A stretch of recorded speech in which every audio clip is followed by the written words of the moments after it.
तेरी मेरी कहानियाँ से सभी अपडेट पाने के लिए बेल आइकन दबाएं।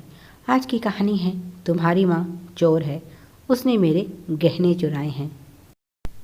सचिन जैसे ही थका हारा ऑफिस से लौटा, घर में कदम रखा ही था कि उसे अपनी पत्नी की तेज़ आवाज़ सुनाई दी। वह उसकी माँ को धमकाते हुए कह रही थी, रुक बुढ़िया, आने दे तेरे बेटे को, आज वही तेरा फैसला करेगा। आज तो फैसला होकर रहेगा, या तो तू इस घर में रहेगी या फिर मैं। करुण स्वर में उसकी माँ बोल रही थी, बहू तुम्हें ज़रूर कोई गलत फहमी हो रही है। मैं भला तेरे गहने क्यों चुराने लगी? अरे मैंने ही तो वह सारे गहने तुझे दिए थे। इस उम्र में मैं गहनों का क्या करूँगी? मेरी तो कोई बेटी भी नहीं है जो उसे दे सकूँ। सचिन और तेरे सिवाय इस दुनिया में मेरा है ही कौन? ज़रूर तू गहने कहीं रख कर भूल गई है। एक बार फिर से देख ले, एक बार ठंडे दिमाग से सोच तो सही, मैं अपने ही घर में चोरी क्यों करूँगी? इस उम्र में मुझ पर इतना बड़ा कलंक मत लगा।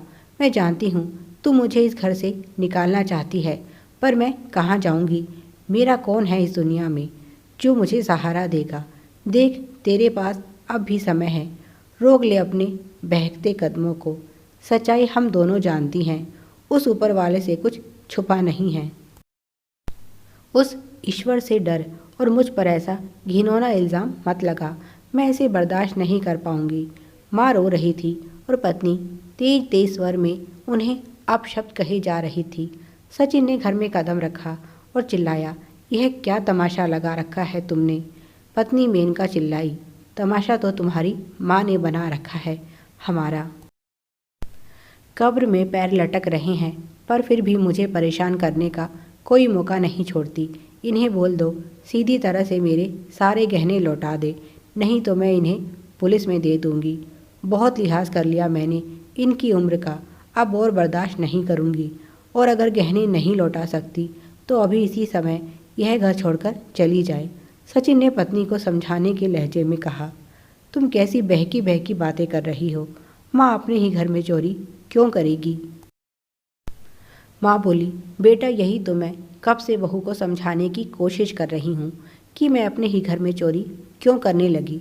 मुझे भला किस चीज़ की कमी है जो मैं ऐसी हरकत करूँगी?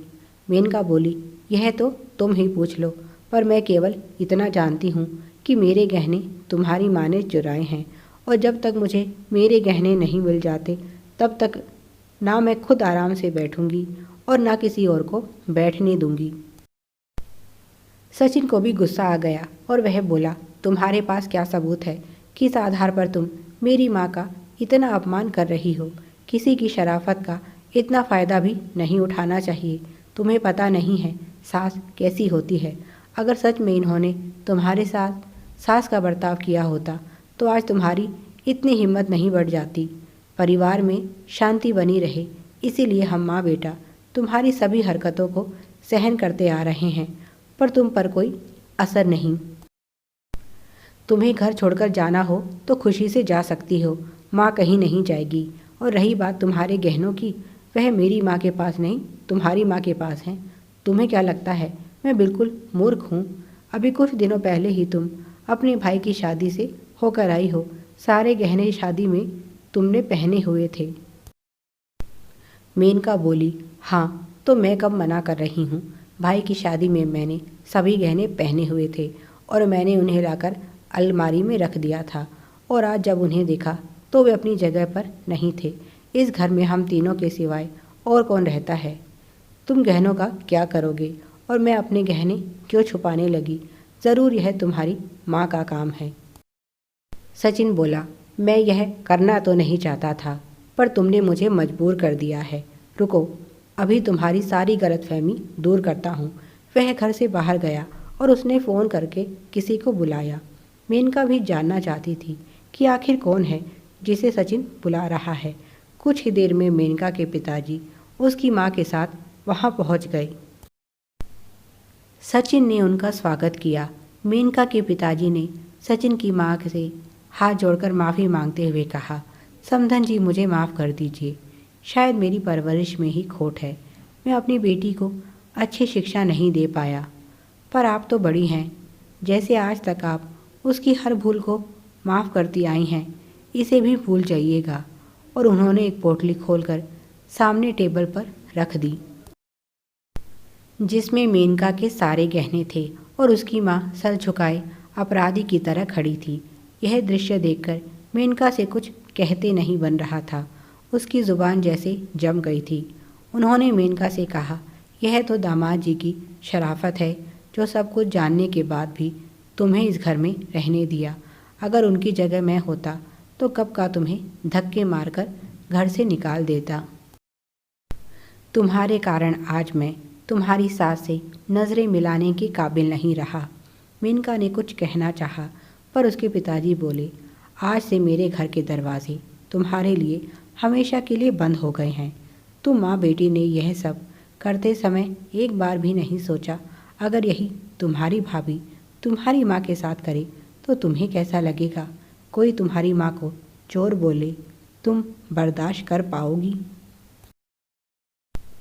अगर तुम्हारे अंदर थोड़ी सी भी शर्म बची है तो अभी इसी समय अपनी सास से माफ़ी मांगो, और तुम भी माफ़ी मांगो समधन जी से। उन्होंने मेनका की माँ से कहा। दोनों माँ बेटी माफ़ी मांगने लगी।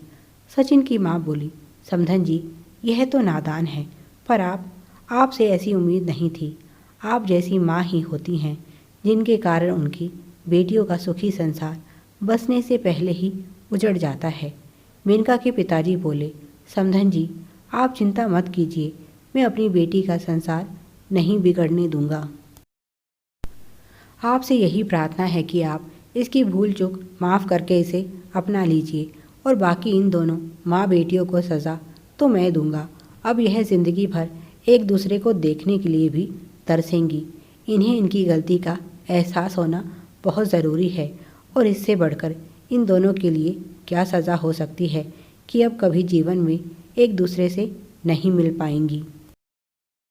मेनका के पास कुछ भी नहीं था अपनी सफाई में कहने के लिए। उसने सोचा भी नहीं था कि इस तरह से उसका झूठ पकड़ा जाएगा।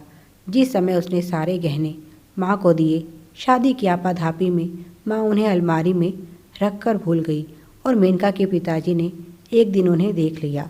उस समय उन्होंने सोचा शायद मेनका अपने गहने यहाँ भूल गई है, पर जब सचिन का फ़ोन आया तो उन्हें सारी बात समझ आ गई।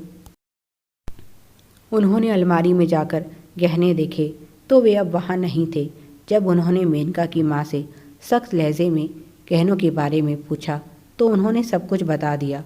वे गहने और पत्नी को लेकर पहुँच गए सचिन के पास, और इस तरह से एक पिता की समझदारी ने न केवल एक समधन का सम्मान बचा लिया, बल्कि उसकी बेटी का घर भी टूटने से बच गया। कभी कभी माँ बाप की गलत शिक्षा भी बच्चों का भविष्य खराब कर सकती है। ऐसे में किसी की बातों पर आंख मूंद कर भरोसा करने की बजाय व्यक्ति को अपने विवेक से काम लेना चाहिए। Please like, share and subscribe. Thanks for watching.